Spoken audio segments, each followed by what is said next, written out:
But let's of course start with the updates from India. The terror attack in Pahalgam has prompted India to take a pretty tough diplomatic stance against Pakistan. In addition to downgrading the already vulnerable bilateral ties, New Delhi has now suspended the key Indus Waters Treaty between the two nations that has the potential to trigger an existential crisis for Pakistan. Let's take a look at the details of this treaty. The Indus Waters Treaty was signed in 1960.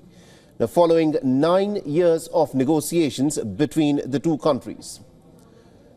Now, since then, it has survived 4 wars and also decades of tensions and hostility between the two nations. The treaty governs the flow of the Indus River system that includes the Indus and also its 5 left bank tributaries. And it allocates water from all eastern rivers of India's unrestricted use. It is important to note here that the term eastern rivers means the Satluj, the Beas and the Ravi combined.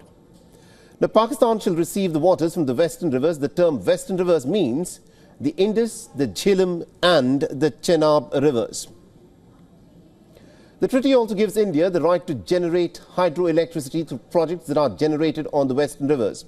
But it permits Pakistan to object to any Indian design on these hydroelectric projects. Now, suspending this treaty opens multiple options for India. In the absence of the treaty, India can in fact immediately stop sharing the water flow data with Pakistan. There will be no design or operational restrictions on India, and it can now create storage facilities on the western rivers as well. And it can also stop the visits by the Pakistani officials to the 2 hydroelectric projects as part of this treaty. Now, these projects also include the Kishan Ganga hydro project on the Kishan Ganga river, a tributary of the Jhelum, and the Ratle hydroelectric project on the Chenab river. It can also go ahead with the reservoir flushing of the Kishan Ganga project anytime. Under the treaty, reservoir filling after the flushing has to be done in August, that is the peak monsoon period.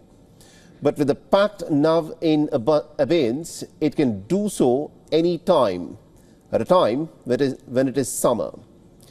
Reciprocating this move, Pakistan has of course said that it could suspend the crucial Simla Agreement. Now, there's been a pivotal pact between the two sides since 1972. In the 53 years since this deal has been effective, the two nations have engaged in a full-blown war once, and that, of course, was in the Kargil conflict in 1999. Let's break down the 2 biggest provisions of the Simla Agreement, which can potentially be impacted if Pakistan says, as it claims, that it has suspended it. Firstly, the agreement says that both countries are resolved to settle their differences by peaceful means, through bilateral negotiations or any other mutually agreed peaceful means. Secondly, according to the Charter of the United Nations, both countries will refrain from threatening and the use of force against territorial integrity or political independence of each other. Now, India's political parties are participating in multiple all-party meetings to explore an appropriate response as the standoff between the countries escalates further.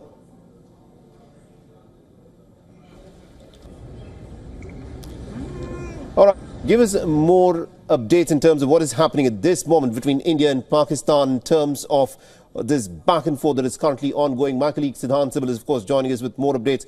Siddhant, bring us up to speed with all this hectic diplomatic efforts that are currently underway.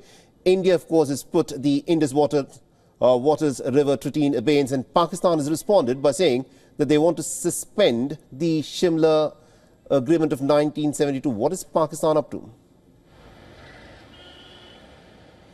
Well, yes, Pakistan in a statement has mentioned that it has the right to do so. It hasn't done so far, and it might be difficult for Pakistan to do so because essentially the line of control in Kashmir is something that has the sanctity because of the Simla Agreement. So it might be difficult as of now, but it has been a long and hectic day here in Delhi and in Islamabad as well. Here in Delhi, the day started with the protest outside the Pakistani High Commission, and in a tit-for-tat move, we saw the protest outside the Indian High Commission in Islamabad as well. And of course, the big security committee meeting happened, and Pakistani side announced a slew of measures almost all of them similar to what India has already announced in the aftermath of the Pahalgam terror attack.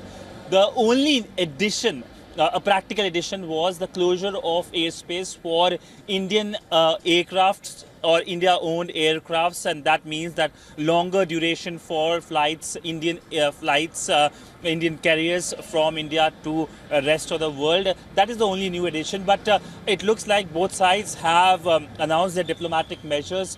What will be the next step? That's the big question. Will there be a strong military action by the Indian side? That is something that nobody knows. It is still in the realm of speculation. There have been a lot of social media chatter, but it is all speculation so far, and there hasn't been any comment by the Indian side over that. In fact, the Indian side earlier today in the day briefed the foreign envoys, almost 30 to 40 foreign envoys here in Delhi. Many of them, of course, from the G20 member countries, and talked to them about how Pakistan has been connected to terror attacks here in India. So there has been a diplomatic build-up. The big question is a military action is something that will be closely watched. India is a responsible power and it will weigh its option. And then there is the Pakistani trap as well. The Pakistani army chief, who is facing his own internal issues, would see it as an opportunity to save his own legacy as well. So there are a number of permutations and combinations, but so far this is a story that hasn't got over yet. Absolutely, indeed. This story is definitely not over. Thank you very much, Siddhant Zibil, for joining us with all those updates there.